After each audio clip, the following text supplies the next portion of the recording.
그의 왕위가 영원히 경관이라. 이게 이제 다윗 언약이고 이 언약이 구약 전체에 흘러가죠. 보세요. 하나님 앞에 그 마음을 드렸더니 하나님을 생각하는 그 마음. 하나는 지금 백향목 궁에 있는데 하나님은 저 휘장 가운데 있구나. 저 하나님은 지금 저 장막 가운데 있구나. 이런 생각을 그가 하면서 마음이 아픈 거예요. 하나님을 위한 성전을 지어야 되겠다. 이 마음 짓지는 못했지만 하나님께서 그 마음까지를 거부하진 않았다. 하나님께서 그 마음을 기뻐 받으셨다. 라고 하는 거. 오늘 우리가 하나님을 향한 우리의 마음은 어떠한가? 라고 하는 거예요. 하나님. 내가 그 하나님을 더 존귀히 모시고 내가 그 하나님을 더 높이고 영광 돌리기 위해서 다윗은 늘 하나님을 생각했어요. 오늘 본문의 말씀은 역대상 17장 1절에서 15절까지 말씀입니다.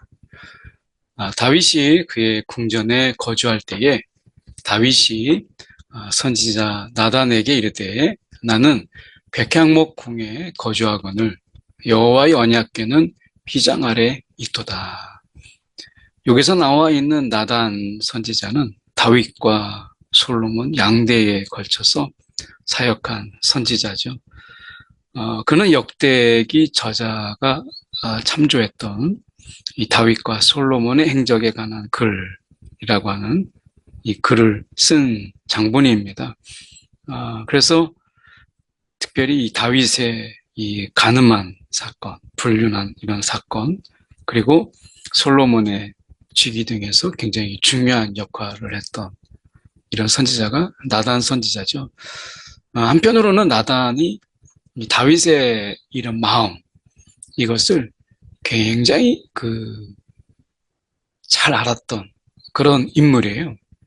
그래서 너무나 다윗을 잘 알았기 때문에 때로는 이런 실수도 하는 것이 2절인데 나단이 다윗에게 아뢰되 하나님이 왕과 함께 계시니 마음에 있는 바를 모두 행하소서. 다윗을 너무 알았고 잘 알았고 또한 그런 마음을 알았기 때문에 하나님이 이건 기뻐하지 않으시겠나. 지금 분명히 그의 궁전에 거주할 때에 하나님의 언약궤는 지금 다윗이 만든 그 장막 아래 있으니까 임시 거처죠. 자기는 지금 궁전에 백향목 궁에 있는데 이렇게 이제 이야기하는 거예요. 그러니까 의도가 너무 좋죠. 그래서 나단도 하나님께 특별히 묻지 않고 하나님의 뜻을 알고 있는 것처럼 하나님이 왕과 함께 하시니 모두 행하소서. 우리가 실수하기 좋은 이런 부분이죠. 내가 하나님의 뜻을 좀 안다. 내가 하나님의 계획을 안다. 나는 하나님을 잘 아는데 이렇게 우리가 실수하기 좋아요. 그래서 겸손하게 내가 하나님을 알면 얼마나 알겠나. 하나님께 우리가 구하고 묻고 간구하고 여쭙는 것이 중요한 거예요. 특별히 이 말씀 속에서 우리가 생각해 볼 때 하나님의 의도를 우리가 볼 필요가 있어요. 다윗의 의도를 우리가 보지만 하나님의 의도를 우리가 여기서 생각해 볼 필요가 있다. 본문에서 먼저 보면 3절에 그 밤에 하나님의 말씀이 나단에게 임하여 이르시되 가서 내 종 다윗에게 말하기를 여호와의 말씀이 너는 내가 거할 집을 건축하지 말라. 건축하지 말라. 이렇게 말씀하셨어요. 이것은 하나님이 또 다른 깊은 뜻을 보이는 이런 부분인데요. 말씀 속에서 보면 이렇습니다.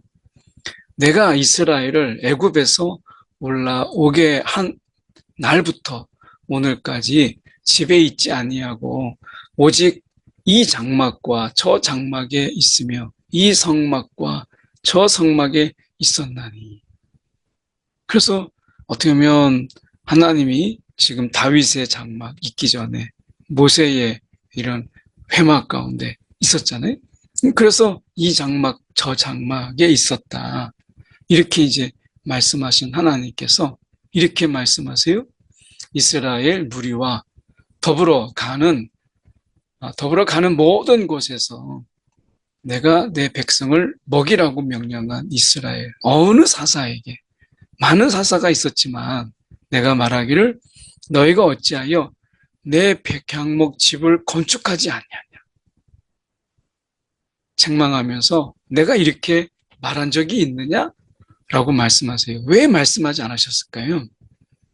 이스라엘이 아직 안정적인 이런 상황에 있지 않아요. 그 안정적인 상황에 있을 때 그때까지 이게 이제 솔로몬 때죠. 다윗은 이제 그것을 지경을 넓혀갈 때고 회복할 때고 하나님이 아브라함을 통해서 약속하신 그 땅을 다 차지하는 이런 영토의 지경을 넓히는 그런 시기였다면 솔로몬 때는 이제 안정적인 그래서 하나님께서는 지금 하나님의 백성의 그 안정적인 그리고 그들의 어떻게 보면 이 안식 그리고 안전, 안정 이런 것들을 하나님께서 먼저 원하셨다. 그것을 먼저 생각하셨다. 그래서 하나님께서 하나님의 그 성전, 이 백향목으로 지은 이런 어떻게 보면 화려하고 그리고 굉장히 고급진 이러한 건축, 웅장한 이런 성전을 하나님께서 말씀하지 않은 이유 그것은 뭐냐면 내 백성이라고 말씀하죠. 내 백성을 돌보기 위한 것. 이것이 하나님에게는 먼저였다는 거예요. 그것이 이게 굉장히 중요한 거죠. 오늘 하나님의 이 마음속에서 우리가 먼저다. 하나님 그 자신보다 우리가 먼저다. 라고 하는 것을 말씀하세요.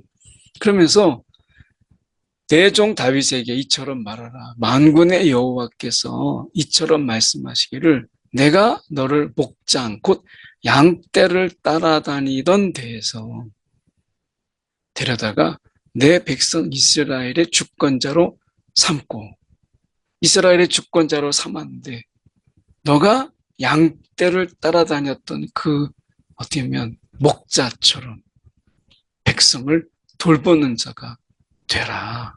이렇게 이제 말씀하시는 거죠. 그래서 하나님께서는 지금 목자의 심정으로 그 양들을 돌보는 일에 자신을 아끼지 않은 이게 이제 목자잖아요. 목자는 양들의 안전을 위해서 자신의 위험을 우리가 감내하는 이런 자가 목자죠. 그래서 이것을 말씀하시는 거예요. 오늘 이스라엘 백성들에게 있어서 하나님은 자신을 앞세우기보다 백성을 앞세우는 하나님이시다 라고 하는 거죠.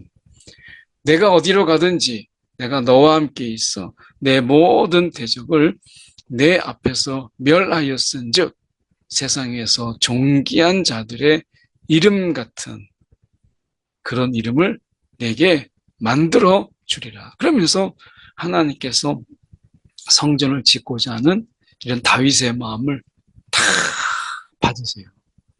그러면서 하나님께서 그의 이름을 높이시고 그러면서 이제 다윗의 언약, 이 언약을 맺죠. 이 구약에 있어서 다윗의 언약은 굉장히 중요해요.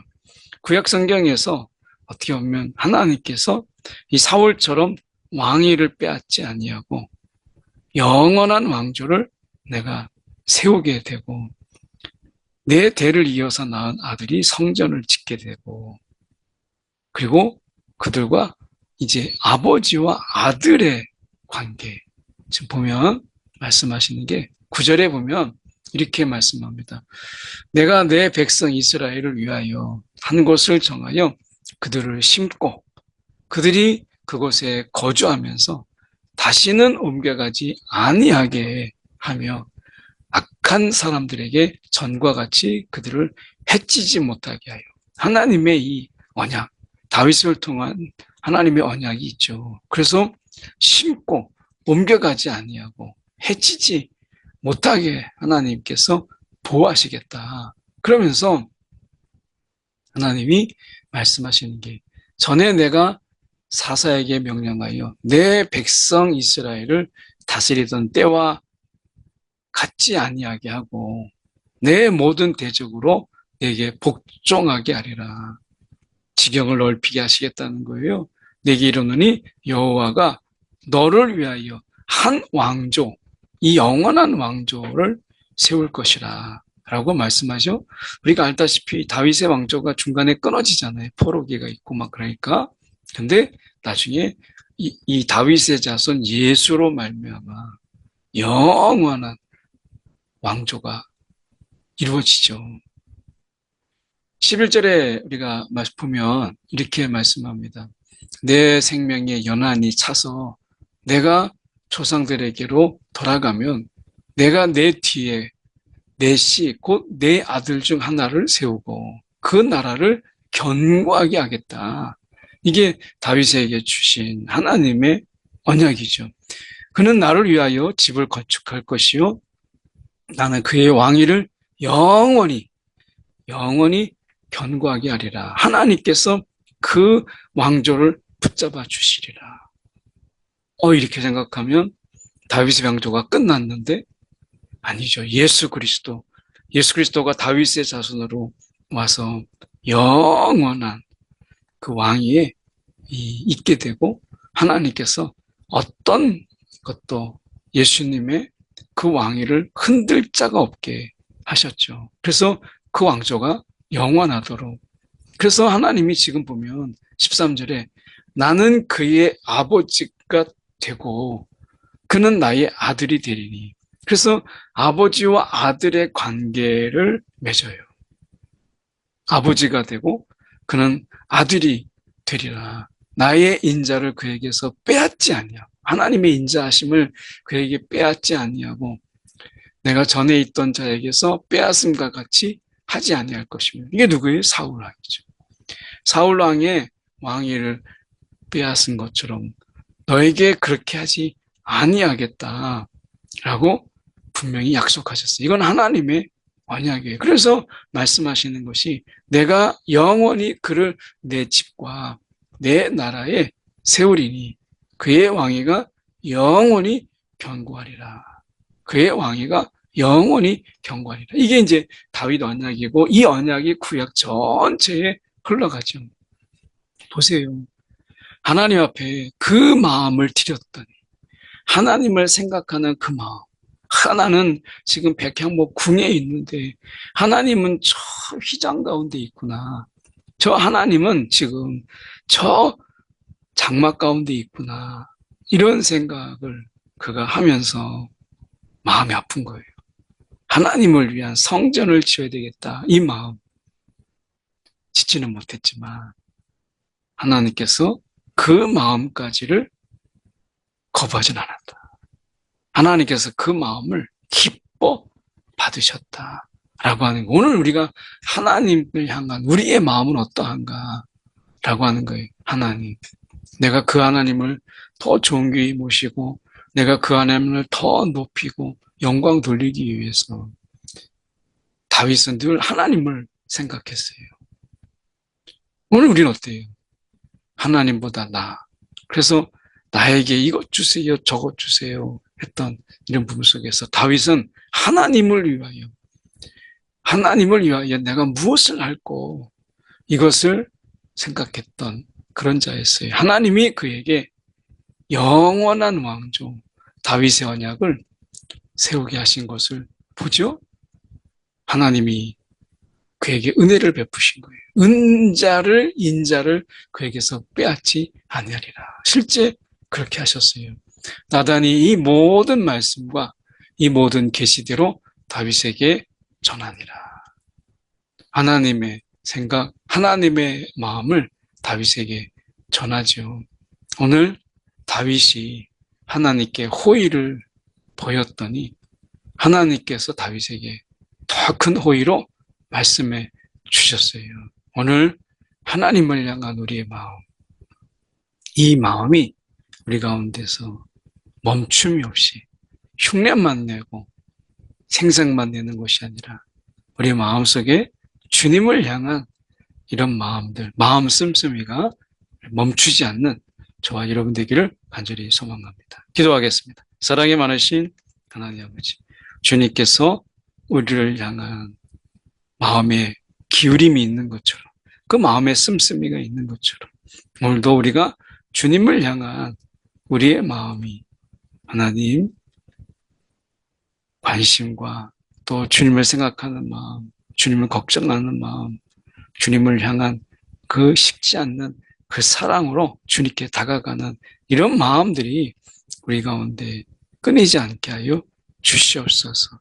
오늘도 주님, 우리가 하나님을 생각하는 이 생각함이 우리 가운데 더 많아지게 하시고 하나님이 우리를 생각하는 그 하나님의 생각, 의도, 또 하나님의 계획이 얼마나 큰가를 늘 잊지 않게 하여 주시옵소서. 살아계신 예수 그리스도를 받들어 기도드리옵나이다. 아멘.